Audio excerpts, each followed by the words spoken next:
안녕하세요. 경제학장 박사입니다. 오늘은요, 현대의 국제무역을 이해하는 데 있어 아주 중요한 열쇠가 될 개념을 다뤄볼 건데요. 바로 규모의 경제와 불완전 경제입니다. 전통적인 무역 이론만으로는 설명이 안 되는 오늘날 세계 경제의 움직임을 이해하기 위한 새로운 도구라고 할 수 있죠.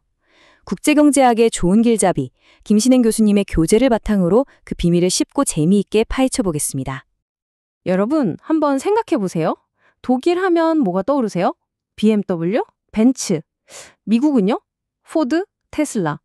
둘 다 세계 최고의 자동차 강국이잖아요. 그런데 참 이상하게도 서로에게 자동차를 팔고 또 서로의 자동차를 사와요.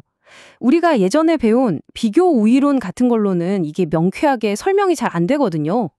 오늘 우리는 바로 이 미스터리의 답을 찾아갈 겁니다. 그렇죠. 전통적인 무역 이론은 이런 거예요. 커피를 잘 만드는 브라질과 반도체를 잘 만드는 한국이 서로 필요한 걸 교환하는 거죠. 서로 가진 게 다르니까요. 이건 설명이 아주 잘 돼요. 하지만 오늘날 세계 무역의 상당 부분은요.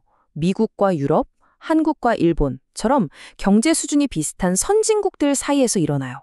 그것도 자동차면 자동차, 스마트폰이면 스마트폰, 이렇게 비슷한 산업 안에서요.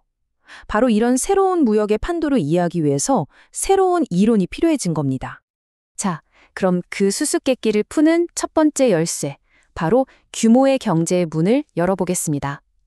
이 개념 하나가 어떻게 국제무역의 지도를 완전히 새롭게 그렸는지 지금부터 한번 살펴보시죠. 규모의 경제. 말이 좀 어려워 보이지만 아주 간단해요.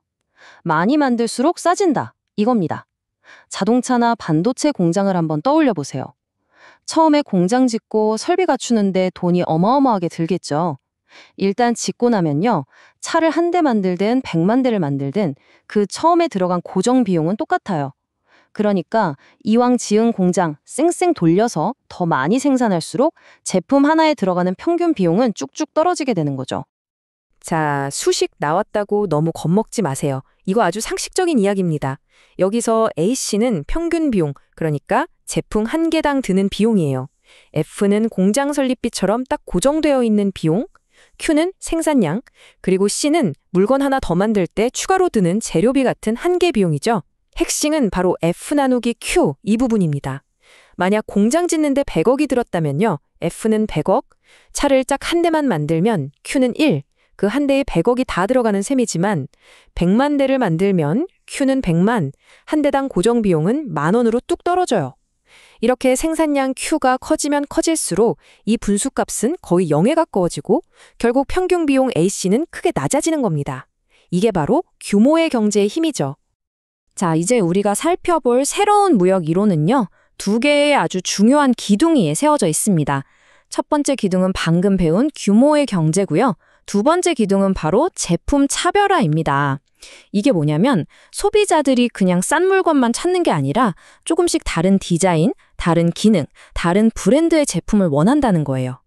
현대차도 좋은 차지만 또 BMW를 타고 싶어 하는 사람이 있는 것처럼 말이죠. 좋습니다. 재료 준비는 끝났습니다. 규모의 경제와 제품 차별화라는 이 두 가지 강력한 개념을 합쳐서 독점적 경쟁 시장이라는 모델을 한번 만들어 볼 거예요.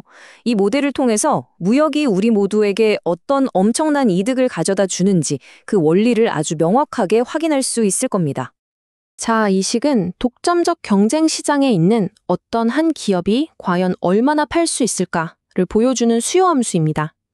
여기서 Q는 판매량, S는 전체 시장의 크기, N은 시장에 있는 기업의 수, 즉 경쟁자의 수예요.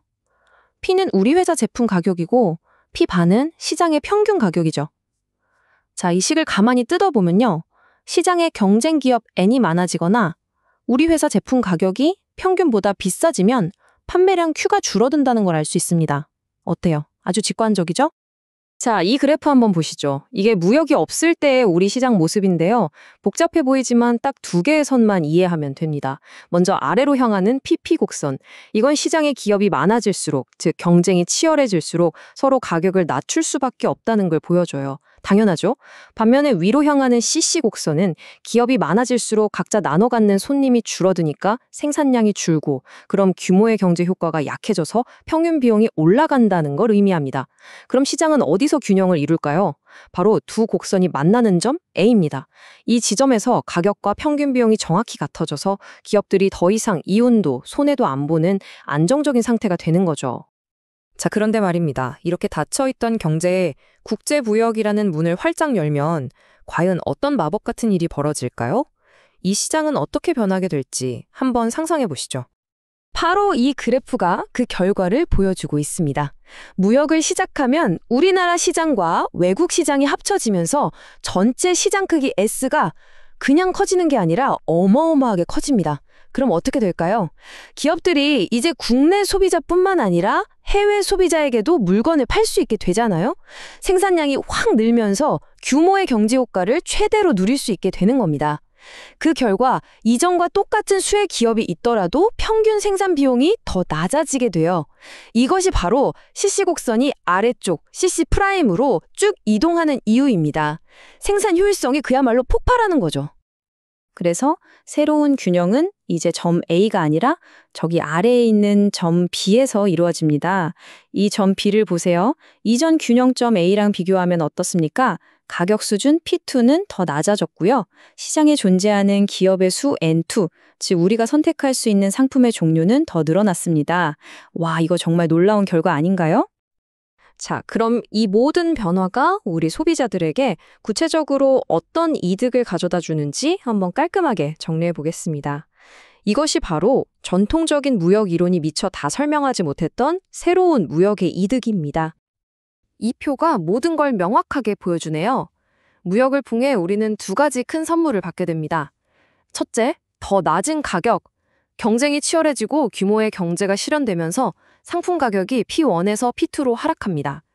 둘째, 더 많은 선택권.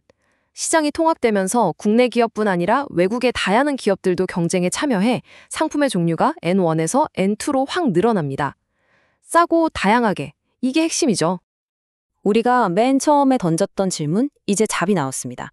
왜 독일과 미국이 서로 자동차를 사고 파는가? 바로 이것이 그 해답, 산업 내 무역입니다. 각 나라가 자기가 잘 만드는 몇 가지 차종에 특화해서 대량으로 생산하면 규모의 경제 덕분에 생산 비용이 낮아지겠죠.